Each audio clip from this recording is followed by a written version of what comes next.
Hello guys, this is Devansh Kaushalyan. Welcome back to my YouTube channel.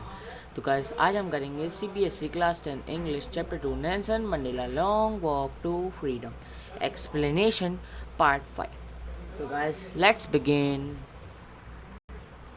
हाँ guys, in life every man has twin obligation to his family, to his parent, to his wife, children. He has an obligation to his people, his community, his country, and a civil and a human. ये बताना चाह रहे हैं, जीवन में प्रत्येक व्यक्ति का अपना एक परिवार के प्रति, अपने माता पिता के प्रति, अपने पत्नी के प्रति, अपने बच्चों के प्रति, अपने समाज के प्रति, अपने देश के प्रति और के दो दायित्व होते हैं। मतलब दो पार्ट होते हैं, जैसे एक नागरिक और एक मानवीय। Society. Each man is able to fulfill those obligations according to his own indication and abilities. But in a country like South Africa, it was almost impossible for men of my birth and color to fulfill both of those obligations. In South Africa, a man color who attempted to live as a human being was punished and isolated. In South Africa, a man who was trying to fulfill his duty to his people was inevitably ripped from his family and his home and was forced to live apart. A twin life existence of secrecy and revelation. I did not in the beginning choose place my people above my family in the attending to serve my people.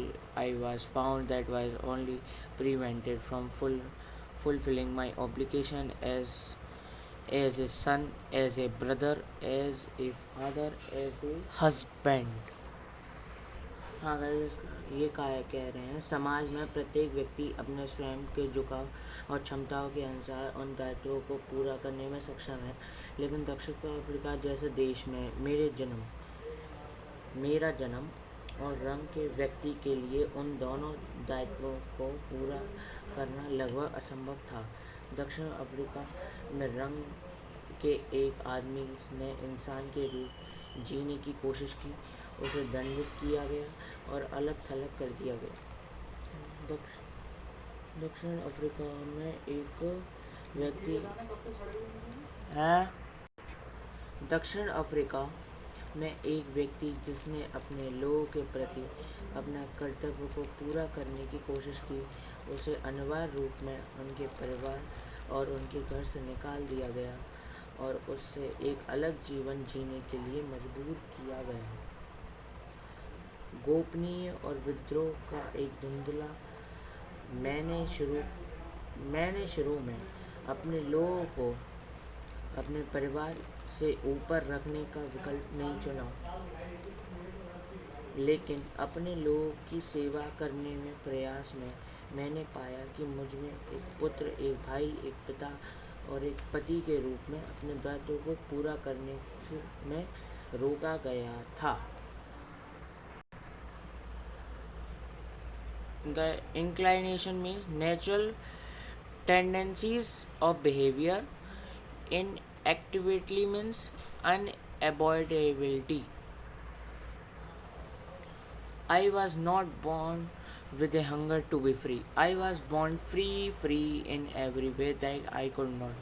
Free run in the fields near my mother herd, free to swim in the clear stream that ran through my village, free to roast meals under the stars and ride the boat back of showing bulls as long I obeyed my father and abided by the customs of my tribe. I was not troubled by the laws of man or God.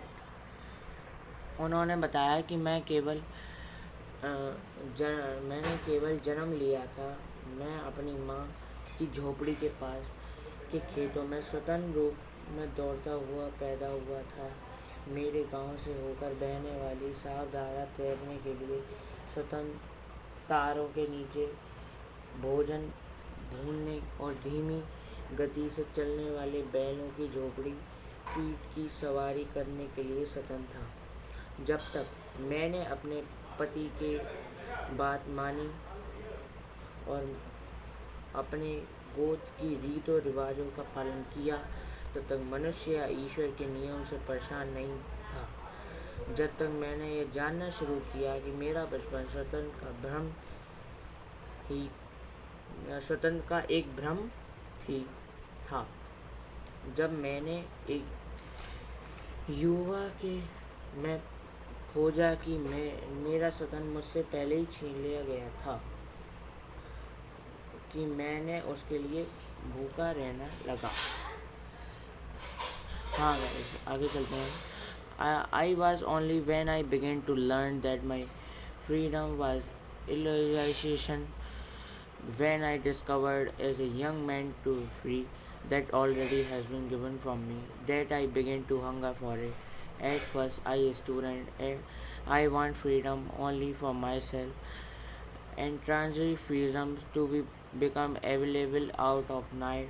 Read what I praise, go where I choose. Later, a young man in Johannesburg, I yearn for a basic and honorable freedom for achieving my political of earning my keep of marrying having family. The freedom was not obsessed in a lawful, यानी उन्होंने जान लिया था कि बड़े होके उन्हें पता लग रहा था कि बड़े होके उनका फ्रीडम छिन चुका है। जैसे जब वो पहली बार स्टूडेंट बने थे तब वो फ्रीडम चाहते थे खुद के लिए, लेकिन फिर उसके बाद धीरे धीरे फिर आगे वो और बड़े होते गए, उन्हें सब कुछ पता लगता गया। एक आदमी थे, यंग मैन थे, जोन्सबर्ग उनका नाम था, जोन्सबर्ग। उनसे उन्होंने बेसिक इन सब की चीज़ों के बारे में, बेसिक के बारे में सीखा। हॉनरेबल फ्रीडम मतलब फ्रीडम कैसे चाहिए उनके बारे में सीखा। फॉर माई अर्निंग कीपिंग, और अर्निंग करी उनसे, ठीक है। मैं और फिर उसके बाद फिर उनकी शादी हो गई, हैविंग ए फैमिली, उनकी फैमिली भी हो गई, और फिर वो लाइफ जीना उन्होंने शुरू कर दिया। Realization मतलब something that appears to be real but it is not. Transitory मतलब not permanent. But then I slowly saw that only while I was not free, but my brothers and sisters were not free. I saw that it was not only just my freedom that was curtailed, but the freedom of everyone who looked like I did. That I when I joined African National Congress, and that is when the hunger of my own freedom became the greater hunger for the freedom. जब मैं धीरे धीरे बड़ा होता गया, मैं ही free नहीं था, मेरे भाई बहन वो भी सब फ्री नहीं थे इस जीवन से, मतलब फ्रीडम उन्हें मिला नहीं था, सब चल रहा था। वो सोचते थे कि मैं ही फ्री नहीं हूँ, बाकी सब फ्री हैं, लेकिन ऐसा नहीं है कि सब लोग फ्री नहीं हैं। Cartel means reduce. फिर उसके बाद फ्रीडम के लिए उन्होंने अफ्रीकन नेशनल कांग्रेस ज्वाइन कर ली, फॉर द हंगर मतलब फ्रीडम के लिए, ठीक है गाइस। ये जो आप पिक्चर देख रहे हैं ये हैं नेल्सन मंडेला, जिनके बारे में हम बात कर रहे हैं।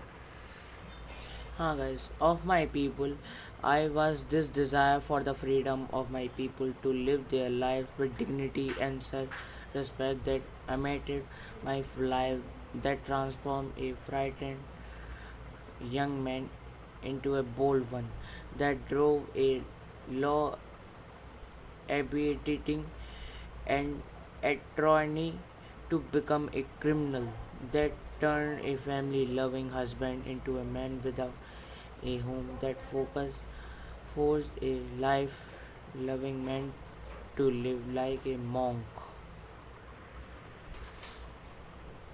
I am no more victorious or self-sacrificing than the next man, but I found that I could not even enjoy the poor and the limited freedom I was allowed when I knew my people were not free. Freedom is indescribable. The chains of any one of my people were the chains of them. The chains of on all of my people were the chains on me. I knew that the oppressor must be liberated just as surely as oppressor. A man who tasted away another freedom, a prisoner of hatred. He is lo- locked behind the bars of prejudice, and the narrow prejudice means a strong dislike without any good reason, and narrow mindedness. I am not truly free if I am taking away someone else's freedom. Just as surely I am not free when my freedom is taken from me. The oppressed and the oppressor alike are robbed of their humanity. Guys मैं आपको अभी इसका सारांश हिंदी में बताता हूँ। Guys, मेरे लोगों के अपने जीवन को गरिमा और आत्मसम्मान के साथ जीने की स्वतंत्रता की यही इच्छा थी कि जिसने मेरे जीवन को जीवंत कर दिया, जिसने एक भयभीत युवक को एक साहसी में बदल दिया, जिसने एक कानून का पालन करने वाले वकील को अपराधी बनाने के लिए प्रेरित किया, जो बदल गया एक परिवार से प्यार करने वाला पति एक घर के बिना एक आदमी में, जिसने एक जीवन प्रेमिका को एक साधु की तरह रहने के लिए मजबूर किया। मैं अगले आदमी की तुलना में अधिक गुण या आत्म बलिदान नहीं हूँ, लेकिन मैंने पाया कि मैं गरीब और सामान्य स्वतंत्रता का आनंद भी नहीं ले सकता था। जब मुझे पता चला था कि मेरे लोग स्वतंत्र नहीं थे, स्वतंत्रता अविभाज्य है। मेरे प्रजा से किसी एक की जंजीर में सबकी जंजीर थी, और मेरे सारे प्रजा की जंजीरें मुझे पर बंध गई हुई थीं। मैं जानता था कि उत्पीड़न को भी उसी तरह मुक्त किया जाना चाहिए। उसे उत्पीड़न को एक आदमी जो दूसरे आदमी की आज़ादी छीन लेता है, वह नफ़रत का कैदी है। वह पूर्वग्रह और संकीर्णता की सलाखों के पीछे बंद है। अगर मैं किसी और की आज़ादी छीन रहा हूँ तो वास्तव में मैं आज़ाद नहीं हूँ। ठीक उसी प्रकार जिस तरह आज़ाद नहीं हूँ जब मेरी आज़ादी मुझसे छीन ली जाती है। उत्पीड़न समान रूप में उनकी मानवता को लूट रहे हैं। सो गाइस, दिस इज मतलब वो ये कहना चाह रहे हैं कि आज़ादी सबको मिलनी चाहिए, आज़ादी किसी की नहीं छीननी चाहिए। मतलब कि किसी के ऊपर किसी की आज़ादी छीननी नहीं चाहिए। आज़ादी हर एक आदमी को हर एक चीज़ के ऊपर आज़ादी होनी चाहिए, वो इस पूरी स्टोरी में कहना चाहते हैं। So guys, this is part 5 of Nelson Mandela. ये लेसन ख़त्म हो चुका है। अगले वीडियो में हम पोएम करेंगे। सो गाइस, अगर आपको ये वीडियो अच्छा लगता हो तो प्लीज़ लाइक, शेयर, कमेंट और सब्सक्राइब करें ज़रूर चैनल को। उसके बगल में जो बेल आइकन का बटन है उसे ज़रूर दबाएं ताकि आपको नोटिफिकेशन मिलती रहे। और गाइस, अगर आप ये वीडियो पहली बार देख रहे हो तो आप डिस्क्रिप्शन बॉक्स में जाइए, पहले एक्सप्लेनेशन देखिए और उसके जो पार्ट हैं वो सब देखिए, तब इस पार्ट 5 को देखिए। पार्ट 1, पार्ट 2, पार्ट 3, पार्ट 4 इस एक्सप्लेनेशन के वीडियो हैं, और इंट्रोडक्शन का वीडियो पार्ट 1, पार्ट 2 हैं। पहले आप उन्हें देखिए, फिर इसे देखिए, तो आपको लेसन पूरा अच्छे से समझ आ जाएगा। So guys, thank you.